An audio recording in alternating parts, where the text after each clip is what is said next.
गोलीय दर्पण के दो प्रकार होते हैं, पहला अवतल दर्पण और दूसरा उत्तल दर्पण। तो चलिए अवतल दर्पण होता क्या है। तो सबसे पहले वैसा दर्पण जिसका परावर्तक सतह धंसा हुआ होता हो उसे हम लोग अवतल दर्पण कहेंगे। नहीं तो बोल सकते हैं कि जो बाहर वाला भाग जो होता है वो रंजरित यानी फेंट किया हुआ होता है, उसको हम लोग बोलेंगे अवतल दर्पण।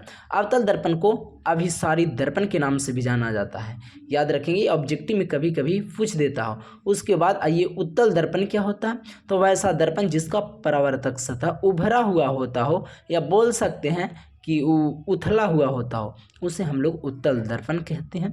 इसे अपसारित दर्पण के नाम से जाना जाता है। ये आपका उत्तल दर्पण का चित्र हो गया। देखिए इसका परावर्तक सतह उथला हुआ है, याद रखेंगे।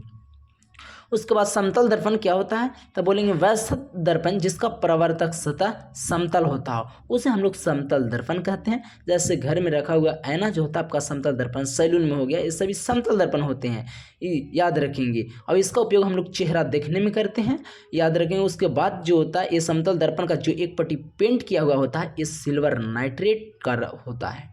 तो आइए, तो कभी कभी ऑब्जेक्टिव में पूछ देता है कि सिल्वर नाइट्रेट जो होता है ये इसका सूत्र क्या होता है। तो बोलेंगे AgNO3। तो सबसे देखिए ये प्रीवियस ईयर क्वेश्चन है कि सिल्वर क्लोराइड का रंग कैसा होता है। तो बोलेंगे श्वेत होता है। और उसके बाद आइए सिल्वर आयोडाइड, ये भी प्रीवियस ईयर है, पूछता है कि सिल्वर आयोडाइड का रंग कैसा होता है। तो बोलेंगे हम लोग पीला।